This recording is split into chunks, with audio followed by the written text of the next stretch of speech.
Good evening, everybody. I only had one opportunity to actually bang the gavel last term of council, so I wanted to make sure I did it again just in case. Hopefully not. Hopefully I'll get other times to bang the gavel in this term, but who knows? Life is short. Bang the gavel. Welcome back to our council meeting this evening. We are going to start with an additional moment of reflection for Black History Month.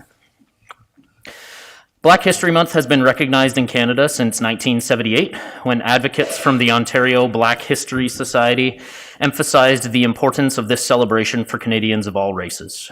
40 years of celebration of Black history and Black excellence are still underlined by the struggles that come with the Black experience.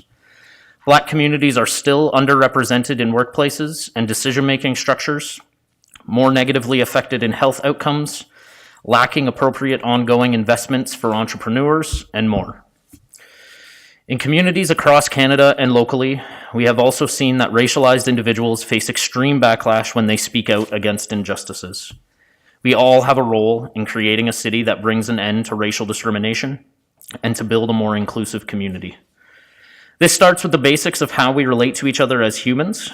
We must be aware of our individual prejudice and learn to treat each other with dignity, respect, and compassion.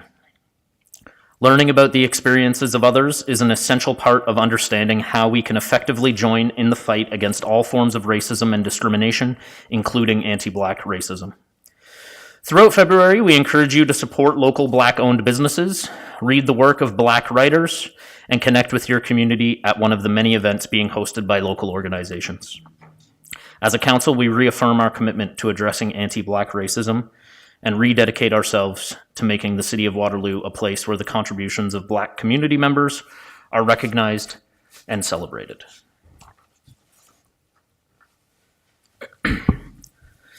And with that, I will look to council for any disclosures of pecuniary interests and the general nature thereof.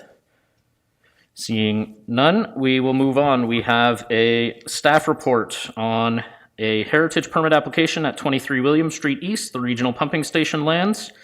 The report was prepared by Joel Cotter. I don't believe there is a presentation, but Joel is here to answer any questions that council may have. Seeing no questions, I will look for somebody to move and second. Moved by Councillor Wright, seconded by Councillor Freeman. Any comments? Sorry, Matt and Bob, I know you came here for this, but no comments from council. But I will look to council for a vote on the motion. All in favor? It's passed unanimously. Thank you, council, and I think we can all look forward to the next steps and what the regional pumping station lands end up looking like from a community perspective going forward.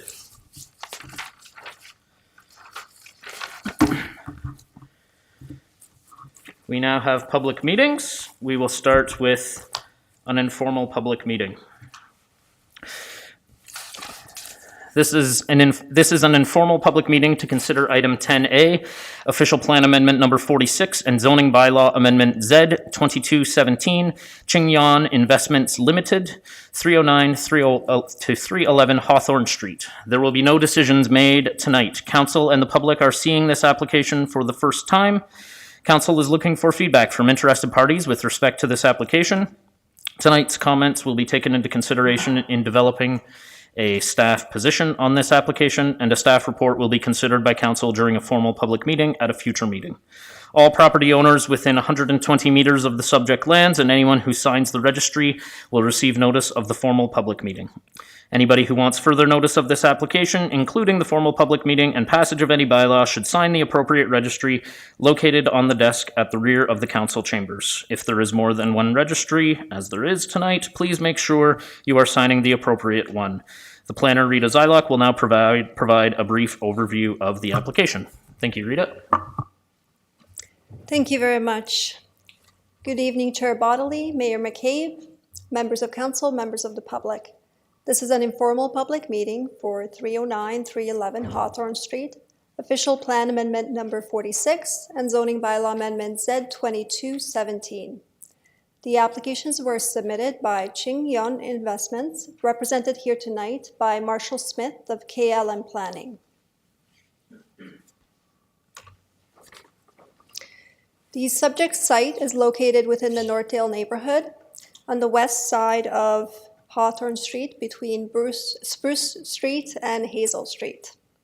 The site is a consolidation of 2 lots currently containing single detached dwellings. In terms of surrounding land uses, the subject site is surrounded by the Waterloo Collegiate Institute to the north and west, and single detached dwellings to the south and east. These are pictures of the subject site showing the existing single detached dwellings. This is a conceptual perspective of the proposed development. The applicant is proposing to build a 6-story apartment building containing 55 residential units with 80 bedrooms. There are 21 vehicular parking spaces proposed and 38 bicycle parking spaces. This is a conceptual site plan of the proposed development. The vehicular entrance leads straight into the structured parking underneath the cantilevered portion of the building.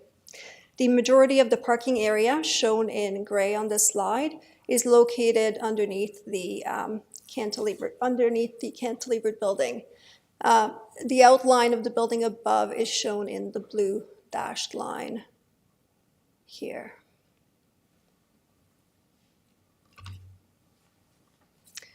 In terms of the official plan, the subject site is located within Special Policy Area 45, which is applicable to the entire Northdale neighborhood. Hawthorne Street is identified as a residential street and a neighborhood frontage within the Special Policy Area.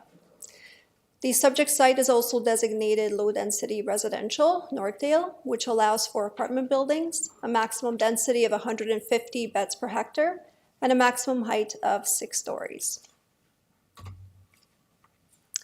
In terms of the zoning bylaw, the subject site is zoned holding residential Northdale 6, which permits apartment buildings a maximum density of 250 beds per hectare and a maximum height of 21.5 meters.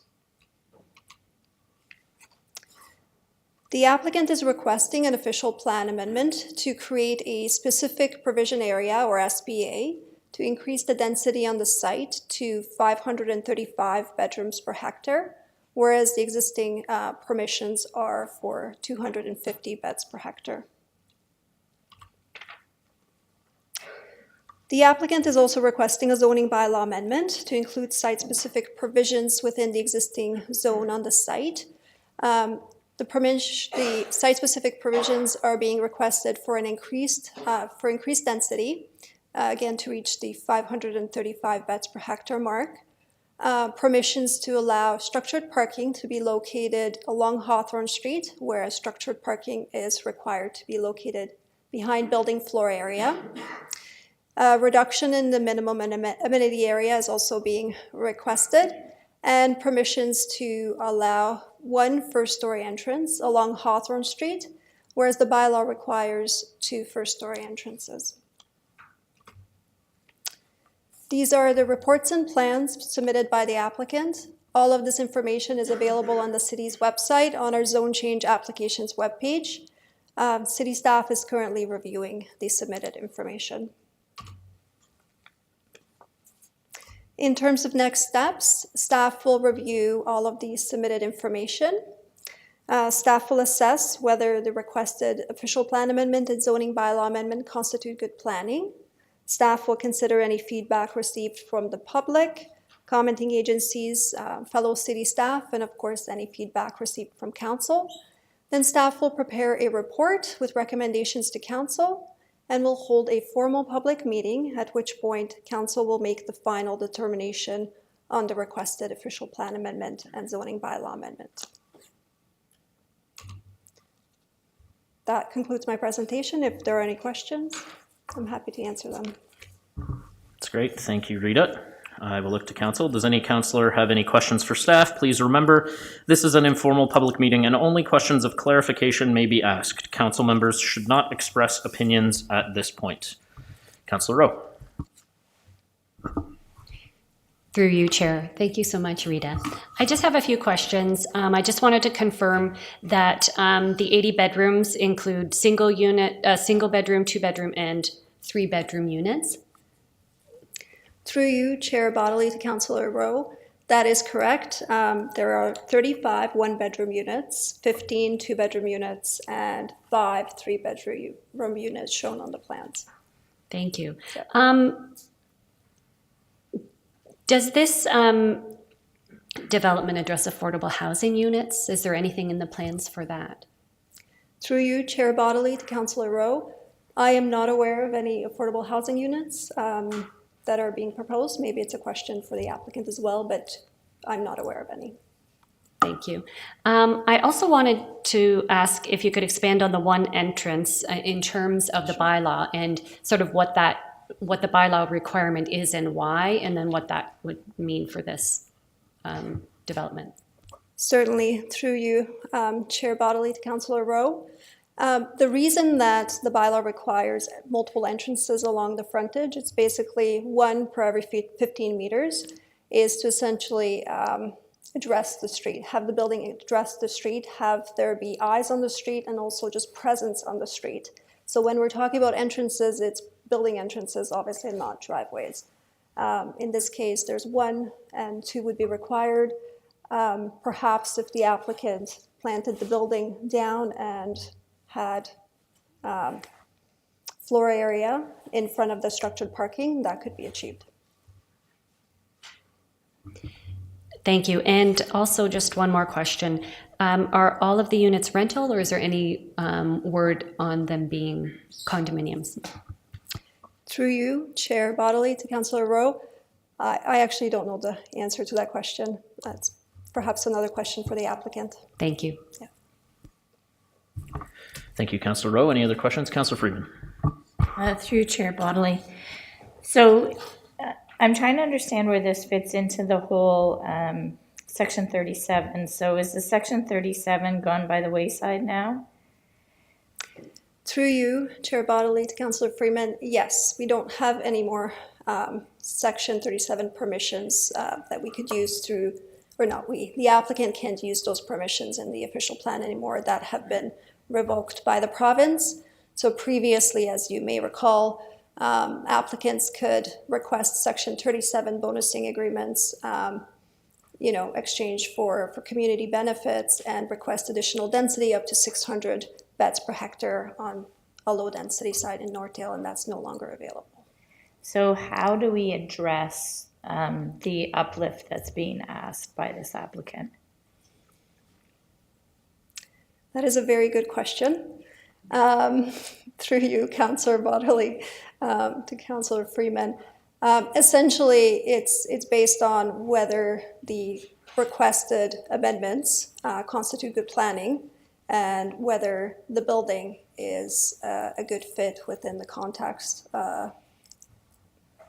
That's essentially, it's a basic planning review of the proposed application and the amendments. So is there any community benefit to council considering this level of uplift?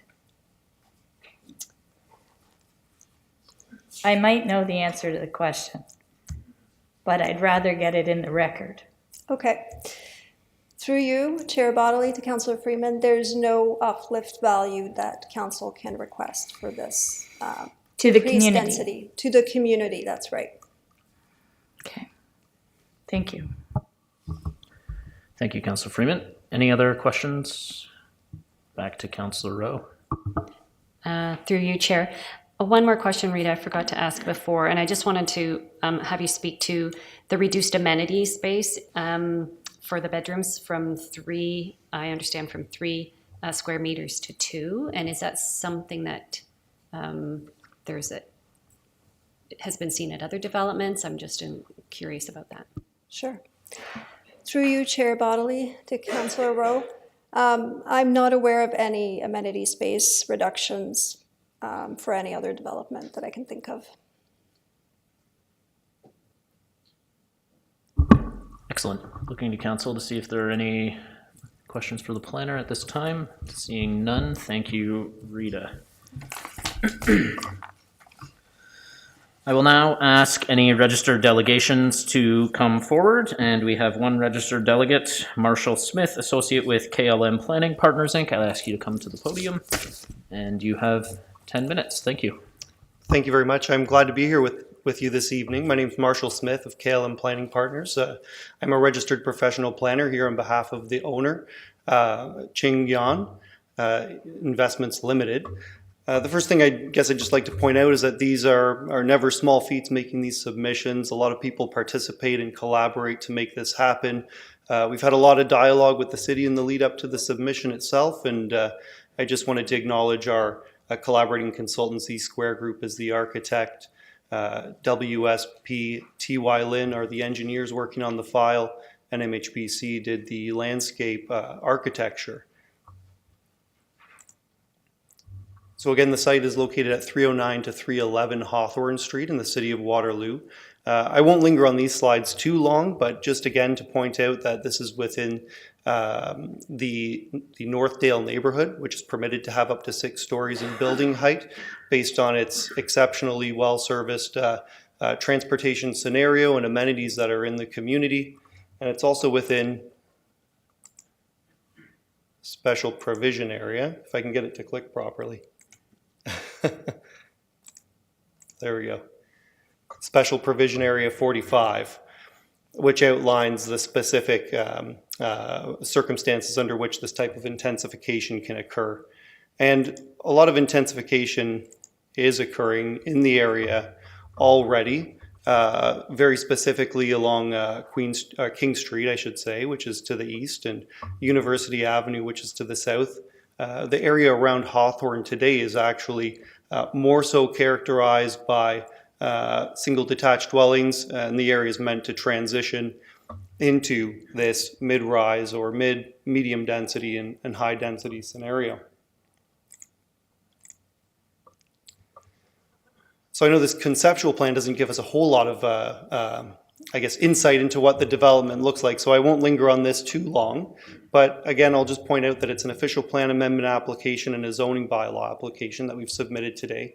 If I could take the opportunity, hopefully, to answer some of those unanswered questions at the outset. The official plan amendment is intended to permit an increase in density from 250 units per net hectare up to 535 units per net hectare.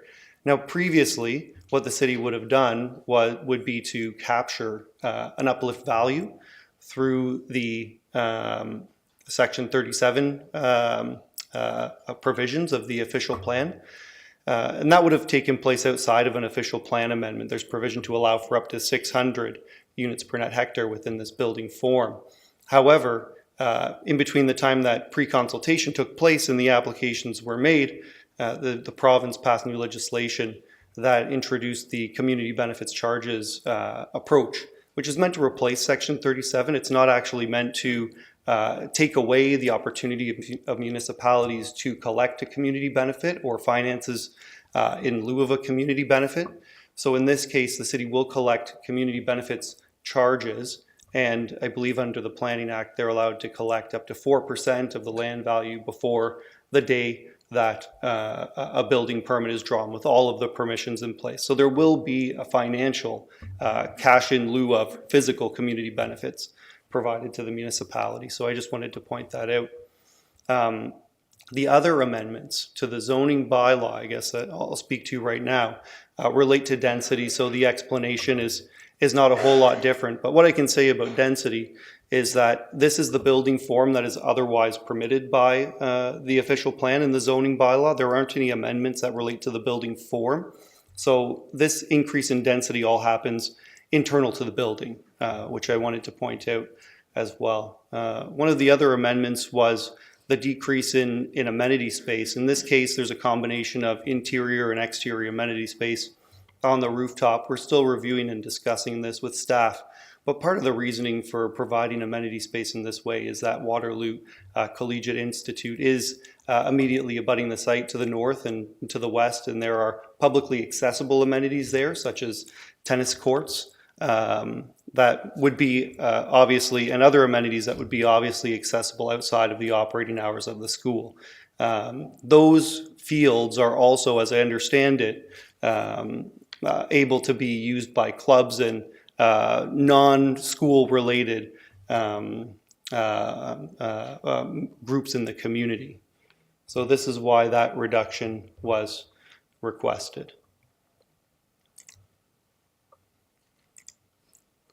This is the landscape plan. I guess I'd just like to point out the healthy planting strategy that has been applied here. A series of coniferous and deciduous trees all around the foundations and periphery of the site. And maybe something that I can point out while we're here too, and remembering another question, was the number of entrances. So that you can see at the lower right-hand side of the page, the arrow pointing into the main lobby of the building. Due to the way that this building is arranged, it's only practical to have all of the interior GFA kind of clustered in one location. It would not be practical to break out a portion of that GFA to exist behind, I guess, the upper left side of the page in order to satisfy the zoning requirement. So what was done was additional detail and attention has been paid to the architectural design of that component that's on the upper right, I should say, portion of the page, and additional landscaping so that that still does have animation to the street, given that there is that grouping of the internal GFA, but also that the vehicular traffic for parking on the site has to get in and out of that opening based on the narrow frontage.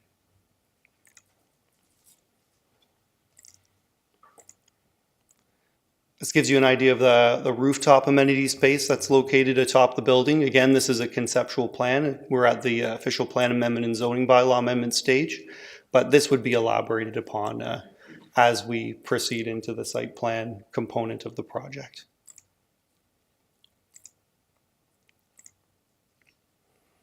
This gives you an idea of the massing of the building. You can see there's lots of class space, lots of eyes on the street would be provided here for Hawthorne. You can also see in the lower portion of the building beside the access that the indoor amenity space is contained up front with lots of windows facing Hawthorne. Another idea of the east and west elevations. So the elevation that's on the left, that would be facing Hawthorne. The elevation on the right, that would be to the rear of the building and would have a relationship with Waterloo Collegiate Institute. And I hope I'm not going over time here, but this would be the north and south elevation. I wanted to thank you. Understanding you may have questions, I'll hang out for a couple of moments here. Thank you. Thank you, Marshall. Way under time. Good job. Okay, I will look to council to see if there are any questions for the... Oh my gosh, everybody raised their hand all at once. Would you like to go first, Mary Lou, or first? Councillor Rowe. Thank you, through you, Chair. Thank you so much for your presentation. I did want to ask a couple of questions that I had asked of staff in terms of affordable units. Does that apply to any of the units in the building? Yes, through the chair, there aren't affordable housing units contemplated as part of this development per se. These are intended to serve the university student community. Again, there would be a range of unit types and sizes that would contribute to the overall service level, I think, for the different demographics that would exist in the community here. And these are intended to be condo units for sale. So one would imagine that you would have a combination of owner-occupied or rented units come about in this building. Thank you. Councillor Wright. Thank you. Through you, Chair Bodley. I'm just curious about whether, you've mentioned the adjacent high school.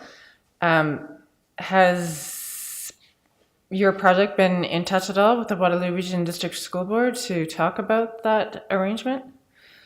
Through you, Mr. Chair. No, we have not been in discussions with the school board. We're only aware of the information that they've made publicly available about the amenities on their site and the possibility for those amenities to be used by the community in general.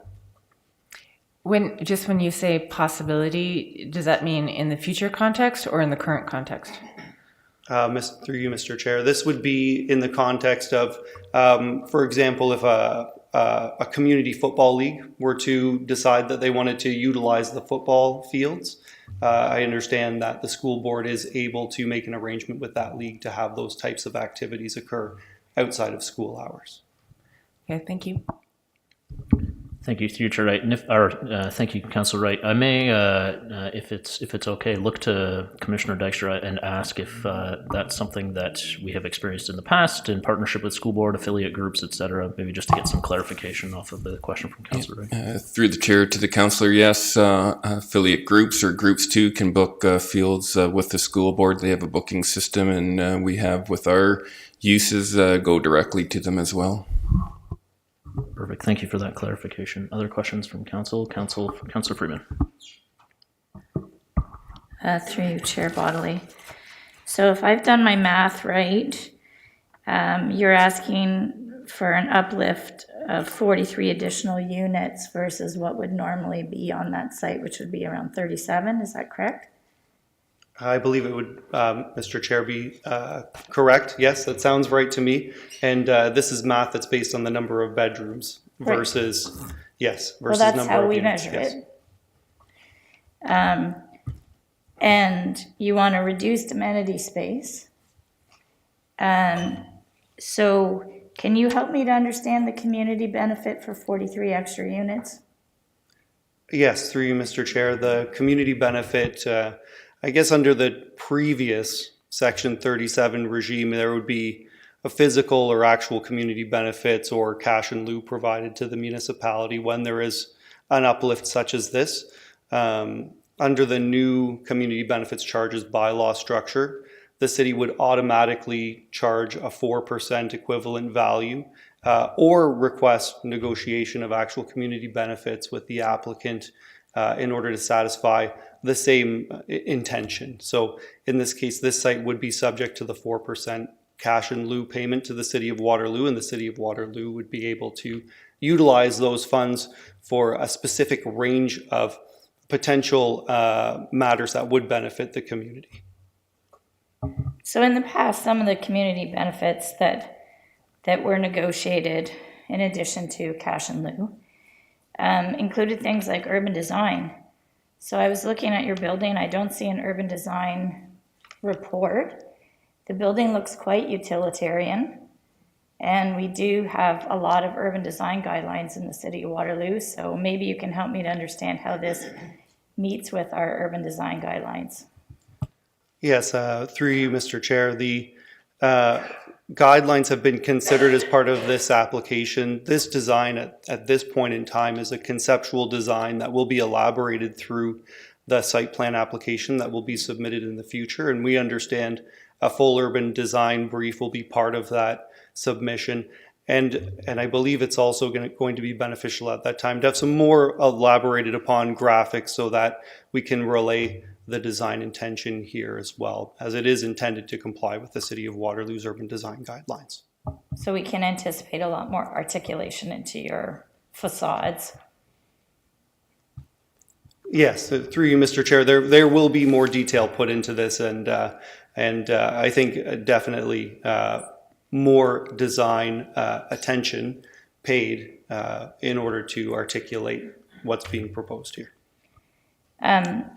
So I guess I thank you for that. I have a couple of questions. I guess they're for staff. I don't know if you want me to hold them or... Maybe we'll hold them till after we have questions for the delegate, if that's okay, unless you think they might lead to another question for the delegate. No, not at this time. Thank Okay, you. perfect. Looking to council for any other questions for the delegate?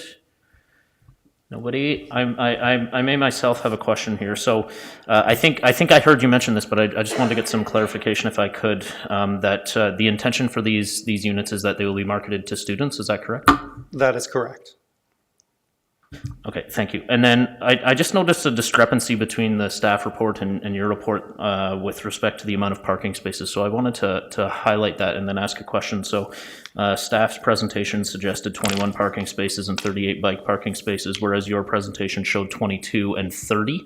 And So I'm curious if you could provide me with some context into what went into the number of parking spaces discussion decision, and particularly noting that this is, as you did, that this is in sort of a active transportation area, you're marketing it towards students. Do you think that that's the right mix between parking and bike parking spaces? Yes, I can speak to this actually. So I guess the first thing that I'll speak to is the discrepancy maybe between the number of parking spaces. There actually are 22 parking spaces. I believe there are 21 parking spaces plus one accessible parking space. So there are actually 22 parking spaces on the site. This is in excess of what the city does require for parking, but it's with the understanding that this is what the market may demand, and it's more a market decision on the part of our client as opposed to a technically driven number of parking spaces to be provided on this site. So this is something that can be reviewed further as we have discussions with staff. In addition to the bicycle parking spaces, again, this is an exceedance of what is required on the site. Essentially, we've determined how many bicycle parking spaces will be provided here based on the amount of space that's in the underground area. That may be complemented also by some storage space for, I guess, items that are not bicycles by the residents. Excellent. Thank you very much. I think that's it, unless that sparked any other questions from council. So thank you, Marshall. Thank you very much. Is there anyone else present tonight who wishes to speak to this application? Seeing none. If there are, oh, sorry, Councillor Freeman has questions of staff, so I will look back to Councillor Freeman to ask those questions. Thank you. Thank you very much. Mr. Dykstra, do you know if these fields are illuminated?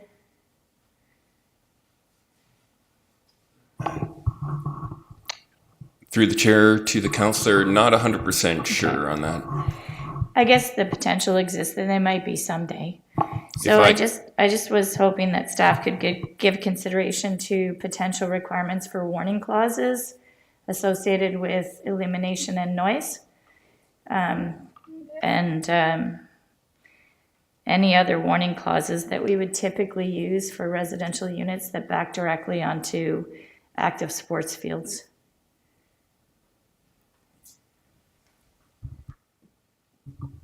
Any other questions, Councillor Freeman? Okay, perfect. Thank you. If there are no more delegations, this informal public meeting is now concluded. Staff will review the issues and provide further reporting to council at a later date. Thank you.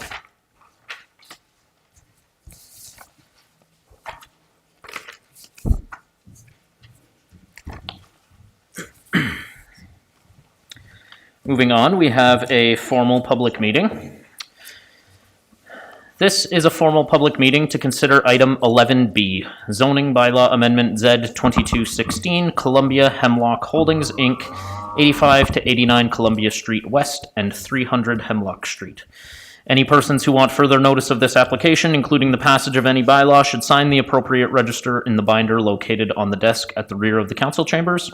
If there is more than one binder, please make sure you are signing the appropriate one. Will the clerk please advise council of the method used to give notice of the meeting and the dates notice was given? Notice was advertised in the Waterloo Chronicle on January 12th, 2023, and mailed or emailed on December 20th, 2022, to all property owners within 120 meters of the subject property and to public agencies, and an informal public meeting was not held. Thank you. The planner, John Voss, will now give a brief overview of the application. Welcome, John. Good evening. Good evening, Mayor, members of council, city staff, and the public. This is a formal public meeting for zoning amendment application Z 2216 for the lands at 8589 Columbia Street West and 300 Hemlock Street. As noted, this is a formal public meeting, after which City Council will be asked to make a decision on the application. This is the first time council is seeing the application, so I'll take some time to present the application. The applicant will also provide a presentation. There will be opportunity for people from the public to also provide comments, after which we'll close the meeting, and then there'll be time for council deliberation and decision. I'll start my presentation. The subject site is located within the Northdale neighborhood, fronting onto Columbia Street West and Hemlock Street. The site has an area of approximately 0.395 hectares, 1 acre approximately, and is currently developed with 4 single detached dwellings. South of the property is a new parkette, which is currently under construction. To the east is Wilfrid Laurier University's Northdale campus and the Waterloo Collegiate Institute, which we were just discussing. The city's official plan designates the properties fronting onto Columbia Street as mixed-use, medium-density residential, which encourages medium-density buildings with commercial uses on the ground floor. The maximum height is 8 stories, and the maximum density is 450 bedrooms per hectare.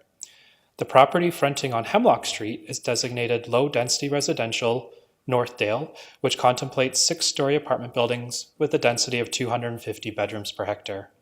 The proposed development conforms to the city's official plan. The zoning bylaw implements the policies of the official plan. The properties fronting on Columbia Street West are zoned holding residential Northdale 8, which permits an 8-story mixed-use building, while the property fronting on Hemlock Street is zoned holding residential Northdale 6, which permits a 6-story apartment building. The holding symbol was applied to the zoning for all properties in Northdale to require certain matters be addressed before development proceeds. I'll discuss this holding symbol in detail in a future slide. The applicant is proposing to construct an 8-story mixed-use building, which will step down to a height of 2 stories along Hemlock Street, as shown on the image. This is a view from Hemlock Street. The building will contain 136 units. This will include 1 2-bedroom unit, 46 1-bedroom units, and 89 1-bedroom plus den units. The development will also include 77 vehicle parking spaces and 38 bicycle parking spaces, some of which will be located outside of the building, while the rest will be inside a secure bike room. The proposed development will also include a new walkway. I'll discuss this on the next slide. This is an image of the proposed ground floor and features around the building. 4 commercial units are proposed along Columbia Street, which could accommodate various uses, including restaurants, a variety store, an office or a clinic, and personal services. I've colored them yellow or orange on the image. 10 parking spaces are proposed at grade for the commercial units, and the remaining parking will be located underground for residents and their visitors. Those 10 parking spaces are visible on the right side of the image. They're shaded gray. The residential units on the ground floor contain lofts, which optimizes the height of the first story. Finally, the 2-story amenity area will front onto Hemlock Street. This will include a rooftop terrace for all residents to use. I've colored that blue. We can see the walkway that's proposed on the west side of the property. The darker area near the top is land that will be dedicated to the city in order to establish that 3-meter wide walkway, while the lighter green area on the bottom has already been dedicated through an adjacent development. The applicant has designed the building to comply with the applicable zoning, including height and density. However, specific amendments are required in order to construct the proposed building. This includes a building step back of 2.0 meters along the Columbia Street frontage. The zoning currently requires the 7th and 8th stories to step back 3 meters from the podium along Columbia Street. The applicant is proposing 2. Parking within the front portion of the building. The zoning requires parking to be located behind building floor area so it is screened from public view. Thirdly, a request to permit a retaining wall within the side yard. This retaining wall is part of the underground parking structure, which will be exposed above ground. It'll be 1 meter from the east side lot line. It's kind of hard to see, so I'll kind of show you on the image here if I can. It's a thicker black line that comes down the east side and then stops about here. There's also a retaining wall along the left side. However, that's not part of the building structure. That's just to overcome some of the grades throughout the property. And 4, to legalize the existing lot width along Hemlock Street. The zoning requires a minimum width of 20 meters. However, the property is only 15.7 meters wide, and there is no opportunity to add adjacent lands to comply with the zoning because the other lands are all developed. However, because of the pie shape of the lot, it does overall provide that width that we're seeking. Staff have reviewed each of these amendments in detail and support the requests as outlined in the staff report. The final amendment is to lift the holding symbol. As previously noted, a holding symbol was applied to all properties in Northdale, requiring that specific items are addressed before development proceeds. This includes verification of sufficient services, verification that the transportation network can handle the increased traffic, verification through support from the Site Plan Review Committee that the proposed development complies with the city's official plan, the region's official plan, and the various urban design guidelines. City staff are satisfied that the applicant has fulfilled the requirements for the removal of the holding symbol. Having reviewed the proposal, staff recommend that City Council approve zoning amendment application Z 2216 as outlined in the staff report. I'll be glad to answer any questions Council might have. Thank you, John. I will look to Council for questions. Council Freeman. Through you, Chair Bodley. Is the commercial on Columbia convertible? Through you, Chair Bodley, to Councillor Freeman, those units will be built as commercial, so they won't be built as residential, which we've experienced in other developments. It'll be built up front as commercial units, so it won't be convertible. Thanks. Any other questions for Mr. Voss? Councillor Bassick. Thanks through you, Chair Bodley. In the staff, hello, thank you for your presentation.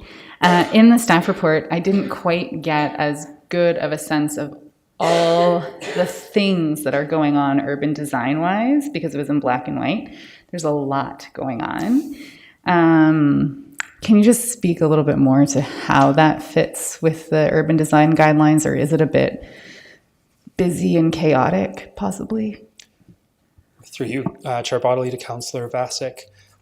There is a lot going on. The urban guidelines do encourage variety and changes of massing and details like that. The applicant will describe some of the intricacies of the development overall in detail, but I'll try to give an overview right now. So the massing of the building, allowing 8 stories along Columbia Street and 6 stories on Hemlock Street. It's designed to step down, so it's a terraced sort of development where units that back onto the back portion have their own private terrace, and then the amenity area is directed to the back of the property. So that the residential is geared towards Hemlock, where the commercial's up towards Columbia. The design has incorporated various materials and colors, which provide a way to break up the building so it doesn't feel like one large mass of a building. And then landscaping and setbacks along the property. So as we can see, the green areas, those are landscaped areas that are more than exceeding the zoning requirements in sort of setbacks. And so it provides outdoor amenity spaces, increased landscaping, larger trees, all these other factors that provide a more comprehensive site development. Okay, thank you. Yeah, no, I appreciate that the variety is good, but it just, aside from the red brick, it just looks like a lot of different variations of gray. So if there are options to have that kind of variety in a really fun way, that could be a consideration maybe. I don't know. Anyways, that's probably just a personal opinion, but what strikes me, but thanks for that response. And just curious if you can speak at all to what recourse the city may have should these dens turn into bedrooms. Through you, Chair Bodley, to Councillor Bassick, there are various dens that are proposed. We've worked with the applicant to revise the floor plans to limit the potential for them to be converted to bedrooms. Should they be converted, there will be clauses in the site plan agreement and the building permit drawings and the condo agreements that are all registered that prevent that. Again, kind of as another barrier. So if ultimately they are built as bedrooms and they're discovered to be built as bedrooms, they'd have to be revised in order to comply with the zoning ultimately. So if that means a partition wall is being put up to create a bedroom, that partition wall would have to come down as a bedroom. Yes. Great. And then what happens if you do everything possible as a city and you find out later that it's been a den? So like a resident comes and says, I noticed this potential safety hazard. What would we do as a city, or what could we do? Can we do anything? Through you, Chair Bodley, to Councillor Bassick, municipal enforcement would go out to implement the zoning bylaw, and they would follow up with all the tools that they have available to them in order to ensure that the unit is converted back to a safe condition. Thank you. Thank you, Councillor Vassic. Looking to, Mary Lou, go ahead. Through you, Chair. Thank you, John, for your presentation. Just wondering about the walkway and if that piece will be transferred to the city and completed at the same time, or is that a future piece after the development is finished? Is there a time lag? Through you, Chair Bodley, to Councillor Rowe. The walkway will be transferred to the city as part of the site plan application. So as a requirement, before they can register the site plan, they'll have to have transferred that walkway piece. And then the expectation is that it'll be constructed and open as soon as possible in order to allow pedestrian traffic to start using it. Councillor Wright. Thank you. Through you, Chair. There's a few notes about noise with this development, and so I'm just wondering if you can describe the impacts, both in terms of the internal noise. I think there was mechanical noise that was potentially a problem, but also the street noise. Through Councillor Bodley to Councillor Wright. Noise is an interesting detail to consider for each development. There is noise generated by traffic, primarily on Columbia Street, given the number of vehicles and the speed that they travel. Through the noise study, they did analysis and determined that specific clauses would be required as a warning for all purchasers to be aware that there may be increased nuisance due to the noise, but also specific design details may be incorporated in the final building design, which could mean thicker windows that help block the noise, for example. So noise from traffic is something that's been mitigated by locating residential units further away and higher up. Two key factors that are in this design.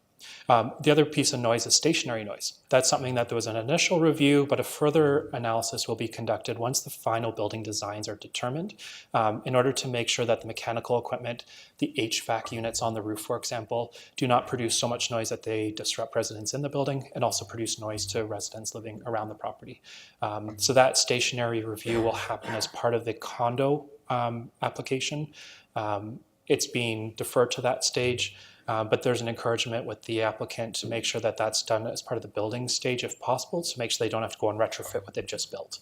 So it's 2 steps, and I think the details have been addressed.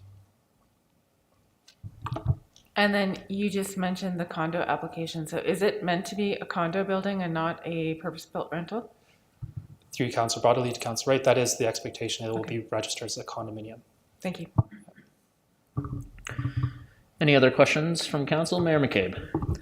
Thank you. Through you, Chair, Councillor Bodley, and thank you for the presentation. I'm just wondering about, you have the shared amenity area for the residents, which looks quite small, to be honest, compared to the amount of people that will be living in this facility. So just wondering if you could talk about, recreation area, what that, green space, what that looks like or anticipated to look like for this development. And I'm also, just to add to that, in the existing picture, there's a lot of, it looks like a fairly heavily treed area.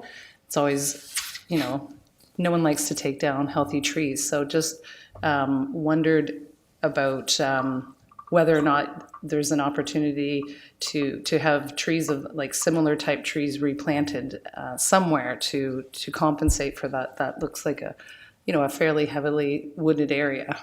Through you, Chair Bodley, Mayor McCabe. A couple questions there. I'll try to answer both. If I miss one, I'll come back to it. Trees. There are a lot of trees on the property and mature trees included. It's quite likely that those trees will be removed in order to accommodate grading on the property, because a significant amount of grading work will have to occur, as well as there is underground parking across most of the property. And so new trees will have to be planted as a requirement of the site plan. Expectation of replacing every tree with 2 trees. So if they take down 5, 10 new trees will be planted. A quick look at the landscape plan, looks to be more than that. So although they'll be taking out some mature trees to accommodate the development, it'll bring new trees that will grow and mature over time as part of that. If there's any opportunities to retain a tree, especially if it's close to a property line, that is something that will be looked at through the site plan piece. The previous question was, Parkland or like the amenity amenities, space that's correct. looks fairly small to my eyes. I'm going to go ahead to a larger version of this site plan through Councillor Bodley. This is a turned version, so you can see Columbia Street on the left, Hemlock Street on the right. This is the amenity space, the main door coming in, and then there's staircase to a second floor, and then there's the rooftop terrace. There's also private balconies and outdoor patio space. So a low count of amenity space. They have approximately 1,514 square meters, where the zoning would only require 410 square meters. So they're far exceeding the zoning requirement.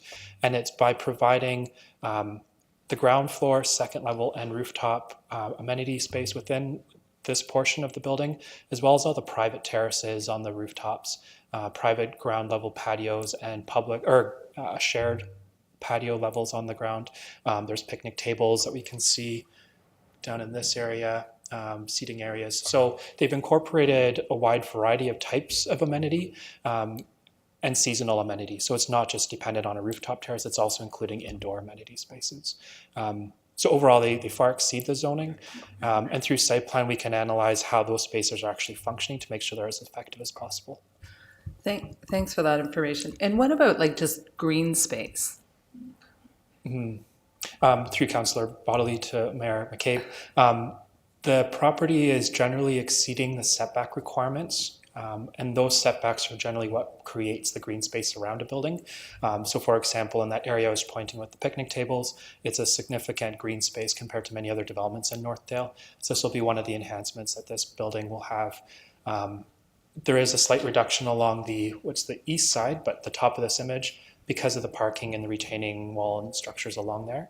However, most of the property will still exceed those setback requirements. Okay, thank you for that. Can I ask, is there any other questions or can I ask another For you, question? Mayor, go ahead. Okay, thank you. I noted it says a proposed road widening. Can you explain why why you're potentially needing to widen Columbia Street? Through Chair Bodley, or to Mayor McCabe, Columbia Street isn't wide enough currently, and so the official plan has identified a specific width of the roadway that we require. That'll slowly be taken with each development. So as this development proceeds, we've identified that we need approximately 2 meters, I think, off the front of the property in order to provide enough width when Columbia Street's redeveloped, in order to ensure we have space for sidewalks and bike lanes and all these other factors. So that road widening will be taken again through the site plan piece. They'll have to dedicate those lands to the city for future use when we redevelop the road. Okay, well then you answered another one of my questions, which was, is that going to include space for sidewalks and bike lanes or multi-use trails? Okay, and then I think my last question is the parking. Is it, I don't know if this is just a subjective question, but for 136 residences and 77 parking spaces, for an area that's supposed to be a walkable area that has really good access to transit, are 77 parking spaces really necessary? Through you, Councillor Bodley to Mayor McCabe, the proposed development, I believe, exceeds the minimum parking requirements because they're utilizing the underground effectively to provide as much parking as they can.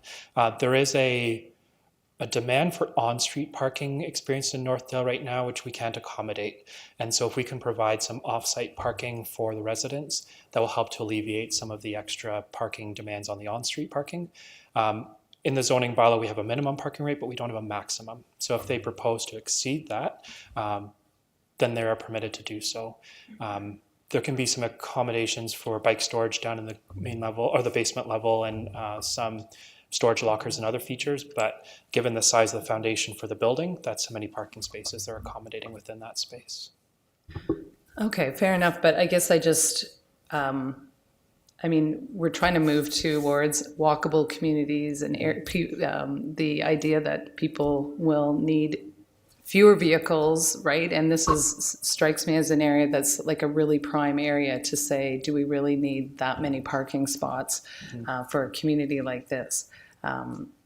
Anyway, comment for that more than a question, but it's I appreciate just, the comments. yeah, I mean, It is I know relevant. there's some pressure around on-street parking, but again, it really is that chicken and an egg question, right? If we continue to try and accommodate that, are we ever going to convince people to really, use the active transportation lanes that we're building, or the, the ION that we've heavily invested in, or, the GRT and things like that? Or the very walkable community that we're trying to build. Thank you. Thank you, Mayor McCabe. Back to Councillor Wright. Thank you. Through you, Chair. I just have a quick follow-up question about at the top of your visual here. It looks like the lot line maybe abuts the WLU Northdale campus. Is that the case?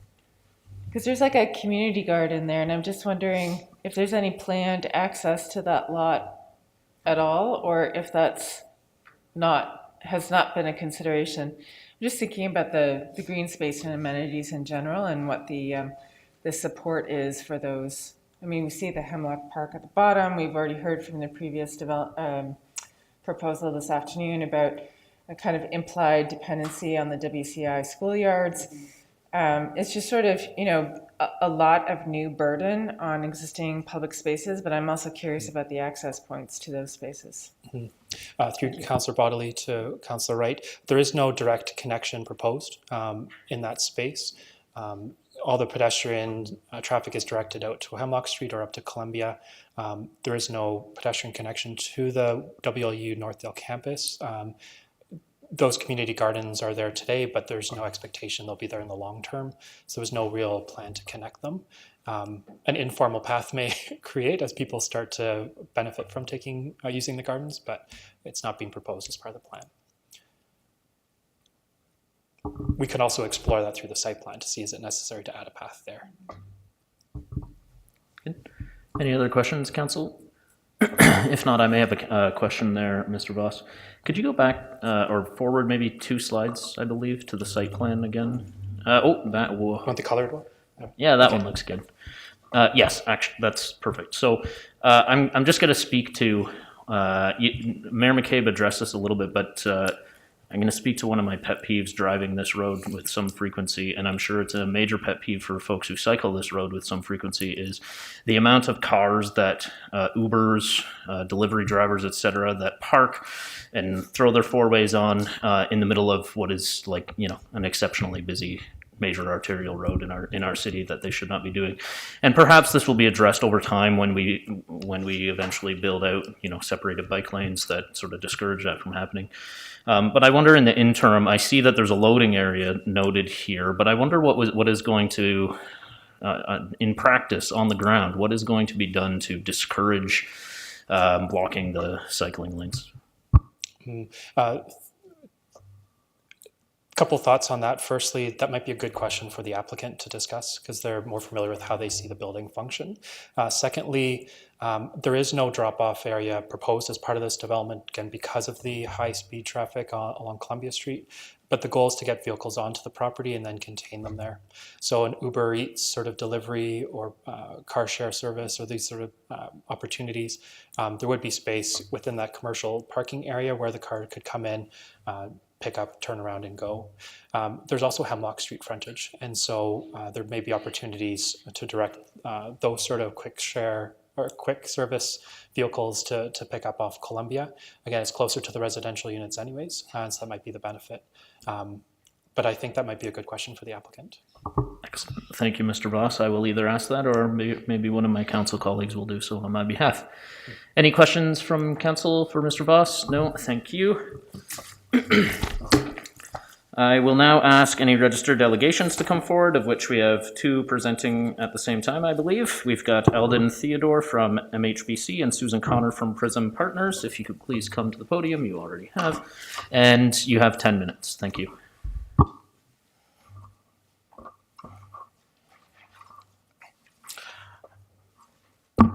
Thank you, members of council. Eldon Theodore, partner at MHBC, Woodbridge office, not Kitchener. Pleasure to be here. here on behalf of my client, Columbia Hemlocks Holding Inc. Also here tonight is Susan Connors, prison partner. She's here in case there are any questions that I can't answer of council. We're both here to answer any questions, and really excited about this project. So John's taken away a lot of my thunder, so I'm not going to be repetitive in terms of some of those components. I'm just going to speak to some items that that may help to elaborate on some of the points that were raised. I just wanted to confirm that the properties, which were formerly 4 properties, have now been consolidated, so they are one property known as 89 Columbia now today. And I just want to note in terms of contextual context around the site, to the west is recently approved and currently now moving under construction, which is part of actually my client's application, which we call the Louis 1 building. This proposal is called Louis 2. So there's an interconnectivity between those relationships of those buildings. Also, in and around this area, this is a property that is in an area where there is an evolution of change. So we believe this application is fitting within the change and within the context of infill that's in keeping with the official plan function for this area. Just speaking to the context as well, just recognizing available transit as well as amenities and facilities and institutes and educational facilities in the area. I'm not going to dwell on that. What I will speak to is the fact that this proposal is replacing an existing vacant dwellings on a property, providing a mixed-use, low and mid-rise building that transitions in built form from south to north, respecting the neighborhood internally and providing a prominent facade and built form along the streets itself. And I will have additional views of showing what this looks like in terms of angles and colors and materials itself. Just for a bit of perspective, the proposal is in keeping with the quality and style of the approved Louis 1 building that's shown on the left. It's the same owner as I mentioned previously, started its construction, and this proposal really allows for the continuity of style and street presence along Columbia Street West. And John spoke to some of the internals of the proposal in the site. And what I'll just reinforce is that in focusing this proposal's access along Columbia Street, what it does is ensures that its relationship along Hemlock is primarily focused on residential, less on vehicular movement, allows for more prominent facade, and allows for more landscaping along that edge. So we have a sense of arrival and a grand entrance from the Hemlock Street frontage, and a cycling and pedestrian connection rather than a secondary driveway. And as mentioned earlier in the presentation, the proposal includes 2 levels of amenity space that substantially exceeds the bylaw requirement along Hemlock Street, providing both primary access from Hemlock and passive recreation, including active recreation as well, within that space. So things such as a party room, a kitchenette. It'll include as well elevators within that space, washrooms, and as mentioned, on top of that 2-story component is a green roof amenity area for the enjoyment of residents. As mentioned, the majority of the parking will be located within 1 grade of underground parking, 67 spaces below space. 10 parking spaces are proposed at grade. As well, we include the secure bicycle parking below grade for residents of the building. And here you can see on the right side, as mentioned previously, the 10 parking spaces for the visitors. This is actually discreetly screened from the street using landscape screening along Columbia Street. And the proposal includes, as mentioned, 309.6 square meters of commercial floor area. 3 of those units will have frontage directly onto Columbia, and 1 of those units will have frontage onto the proposed new 3-meter walkway. So this is helping to achieve both active pedestrian realms for both the walkway as well as the street edge, offering shops and services to the broader community. And As mentioned earlier, the ground floor residential units, as shown there, take advantage of the taller ground floor to achieve a two-story loft mezzanine experience. And that extends up to the next level where the bedrooms are contained, which are simply provide for the bedroom space above the kitchens and the bathrooms within those loft experiences. And as we go up the building, we have our typical units, but the facade itself from Hemlock going north steps back to transition in terms of density. So as you continue up the stories to the third floor, to the fourth floor, you see that recession of built form vertically. And even along the fourth floor, you see your first step back from Columbia Street West in terms of that 2-meter step back. And continuing up the building to the 5th floor, the 6th floor, the 7th floor, and as well the 8th floor, step back again from Columbia Street, and the continuation of that step back of the built form to achieve that transition in both height and density of the building. And then we have our rooftop mechanical and the top of the roof itself. But more specifically, this cross-section shows the true nature of that step back and how this building works from one zone and one designation to the other in order to achieve that density. So it focuses the density along Columbia Street West and maintains a more lower density residential feel along Hemlock Street.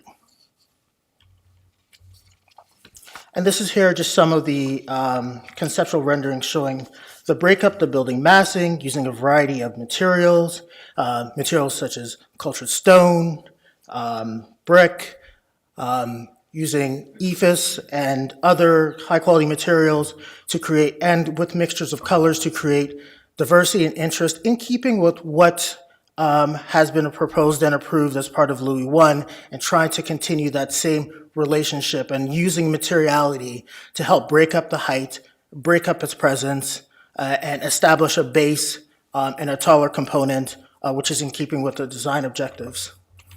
And that's similar to when you look at it from the proposal from Hemlock Street, and as well looking from the north, looking at the views as well as the active windows provided along that side, and particularly along the west side where you'd have the proposed walkway. We have a lot of active windows along the street, providing eyes on the walkway, providing informal surveillance, helping to create a safer and more attractive environment for those who are enjoying the courtyard or who are moving through the space. And here, this is just some of the showing the perspective renderings of what the building itself would look like. Again, this is like early renderings at this point. We're still finalizing the site plan stage and working through those details, of which we anticipate the final outcome will be of the same quality and capacity as the Louis I building itself. And finally, the landscape plan, as mentioned earlier, proposes a program on the site as well as around the edges of the site with coniferous and deciduous trees and shrubs, as well as decorative pavers and outdoor furniture and fixtures. And that includes a private courtyard that's shown in the nook of the site. And it includes the amenity of the landscaping around the edge. It includes the urban landscaping along the commercial edges. And it also includes, while not shown on this plan, the landscaping that occurs on the shared amenity above the amenity space. So overall, this proposal, in our opinion, is achieving a great sense of place on this site.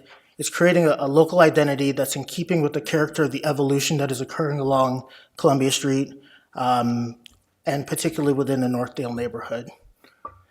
So I'm happy to answer any questions. Susan's well as happy to answer any questions that council may have. Thank you. Thank you, Mr. Theodore. Appreciate that. I will look to council to see if there are any questions for the delegate. Okay. Councilor Rowe. Through you, Chair, thank you. Thank you so much for your presentation. I think my question always goes back to affordable housing units, and if that is part of consideration when in this development. Through Mr. Chair, thank you for the question. At this point, this proposal does not specifically consider affordable as defined by the province, but it is proposing a number of one bedroom plus dens units that helps provide for a more attainable unit type. For entry-level home buyers, this proposal at this point is looking at a condo model, which is why you see the excess parking, because typically you like to sell a condo with a parking space. Whether they use it or not, it tends to be an asset. Whether they park the car or not, which is what I do at home, that tends to be something that is, at least in today's world, is part of that reality. But it is a component in which it's attracting a certain segment of the market. And with the quality of the bill form in this proposal, with the amount of money that's been considered, we're really hoping to create a great space and a great home ownership opportunity that is in keeping with the policy objectives of the community itself as established in the official plan. Thank you, Councillor Rowe. Any other questions from council? Mayor McCabe? Thank you. Oh, through you, Councillor Bodley, to Mr. Theodore. Thank you to you both for your presentation. A question around, well, you heard my question about parking, and I heard what you just said about this being sort of what people are expecting. But I guess, like I said before, would hope that, in an area like this, it's something that we could maybe try and help with some behavior change, or some, at least projecting something different for people, right? Because this is pretty much a definition of a walkable community, right? So I'll just leave that aside. But my question really is about greening initiatives around the building of the building itself, and then the ongoing operation of the building, and what you're proposing in terms of reducing GHG emissions. Great question. Those are elements that we're exploring through the site plan stage. I know part of the proposal is having a site that does have a combination of soft and hard landscaping, so helping with respect to xeriscaping and the urban heat island effect, providing for green roof and white roof opportunities that also help to deflect the urban heat island. The proposal as well is including bicycle parking opportunities that slightly exceed the bylaw that help to achieve those goals. We will be looking through the building permit process on energy efficiency models that help to achieve a sustainable building. I'll tell you through experience, it's always tough to do that with a step building. The stepping of the building does remove for efficiencies, but it does help to meet other goals and public objectives, such as transition of built form and density. But you can still achieve it through the design of windows, utilization of the fixtures internally, and the asset in itself of providing for connections of the public walkway, which in itself has a grander public benefit of sustainability in terms of promoting connectivity within the neighborhood, whereas right now it's kind of a bit of a bottleneck on Hemlock Street. Thanks for that. So are you saying that the stepping of the building makes for the heating and cooling of it in a more, like with heat pumps or something like that? No, more difficult? Is that what you're suggesting? Through you, Mr. Chair, what it does just practically, and what we're realizing through development experiences throughout the Greater Golden Horseshoe and projects that I work on, is that the more breaks and steps that you have in a building, the more kind of areas in which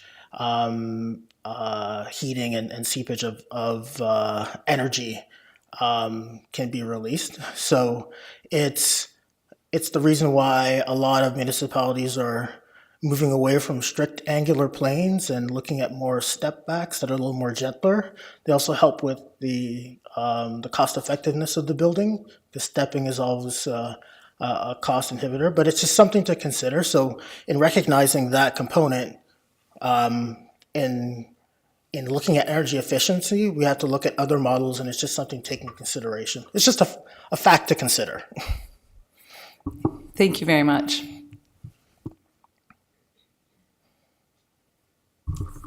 Any other questions from council?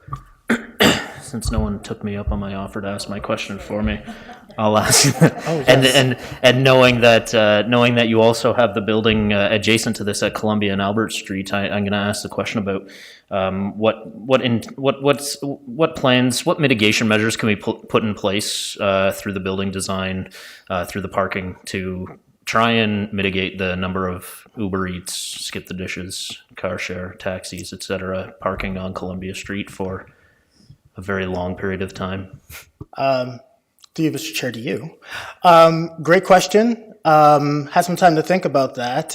We do have 10 visitor parking spaces at the ground floor. We do have, as you know, a surplus number of parking spaces below grade. There's an opportunity to, in some of the developments that I've worked in, identify some of those visitors parking spaces to have the opportunity to be dedicated for drop-off. So that's something that we can consider as part of that. And we can work with your staff on appropriate signage that says that this is, Uber Eats, or this is rideshare opportunities, whether it be 1 or 2 spaces. That's something we're happy to consider and integrate as part of the proposal. I think the reality is that that's not going away. And if there's a way that we can integrate that to ensure that that doesn't occur along Columbia Street, we're happy to work with staff to make that happen. Thank you for that answer, and I would encourage staff to do so as we're looking through the site plan. I see Mr. Boss shaking his head, so that's great. Oh, Councillor Freeman has a question. Go for it. Just wondered if there's electric vehicle charging stations. So great question as well. At this point, I do not believe that there are any vehicle. I don't believe there are any at this time. Are there? Oh, It's all. oh, sorry.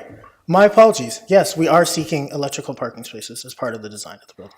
Well, I think what I heard is that you're making it EV ready, That's right. but there won't actually be plugins.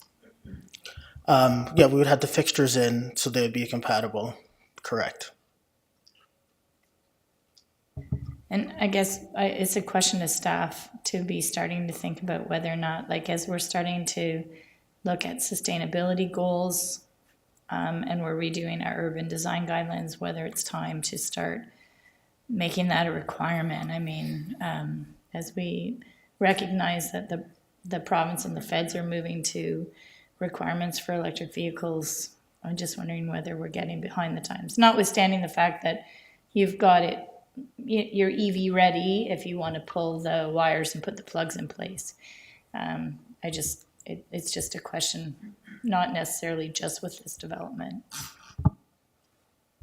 Thank you, Councillor Freeman. Any other questions for the delegate? I did have one other one. I'm curious if you could provide me with some of the rationalization or justification for why it's so many 1 bedrooms and 1 bed bus stand, whether there was more consideration for an increased number of 2 beds or 3 beds, and if you could maybe give me some insight into how you came to that decision, I would appreciate that. I'll speak to this in case my fellow partner wants to come up, we'll speak to it. But the reality is we're looking at a condo, which is an ownership model. And so if we're looking at an opportunity for entry-level, young professional, those opportunities, it's just a simple fact that the more 2 bedrooms, the more 3 bedrooms you have, the more expensive those units are.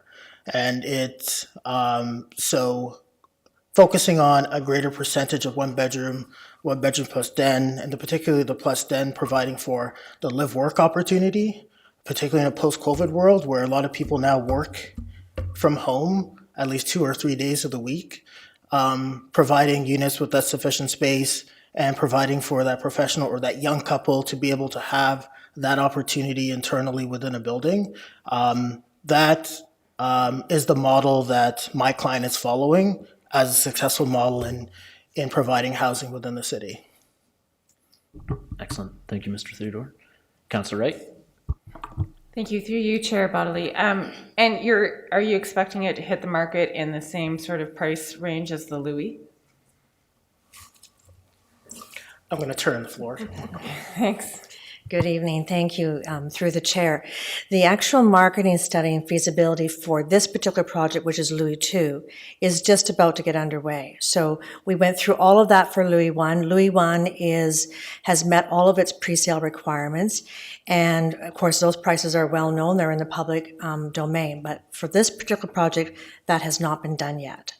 And we don't see going to market for this particular building until, I'm going to say, late fall of this year. It may even be into the spring of 2024. As we all know, the market conditions, the market situation for residential is not what it was. And so I think that the applicant, which is our client, will be looking to match when they go to market, when the market conditions allow that to happen. And maybe while you're there, I know that there are permissions around the commercial piece here, but I'm wondering if you have any insight for us from a market perspective about what types of commercial clients you're sort of gearing up towards. Well, that's through the chair. It's another very, very good question, but it's premature. We just haven't done that as well. Again, in the last 6 months, we've seen so many different things happen, impact the market. With this particular project, we're just about to get into demolition of the old houses. We still have site plan to finish. We have all of the building permit process to go through. So we have time to really see what the market will bear. It's certainly flexible space in terms of, what we can put in there. And seeing no other questions from council, thank you to the delegates. Really appreciate you helping us answer those questions. Thank you. Is there anyone present tonight who wishes to speak to this application? Huge audience here. Let's see if anyone steps forward. Doesn't look like it. No one's running in. So if there are no more delegations, this formal public meeting is concluded and the application is now open to council for a motion and debate. And I might look to the ward councillor if they would be willing to consider putting forward a motion. Thank you, Chair. I'd like to put forward a motion to approve the application. Whereas council has considered all written and oral submissions from the public and stakeholders, and whereas council has considered the professional opinions of planning staff, therefore be it resolved that IPPW 2023-006 be approved. That council approve zoning bylaw amendment Z2216, Columbia Hemlock Holdings Incorporated, 85 to 89 Columbia Street West and 300 Hemlock Street, in accordance with Section 7 of Staff Report IPPW 2023-006. Masterfully done for your first time. Do we have a seconder for that? Councillor Freeman would like to second that. Is there any debate that we would like to have on the motion put forward as printed and spoken? No. I will look to council for a vote then. All those in favor? That is carried unanimously.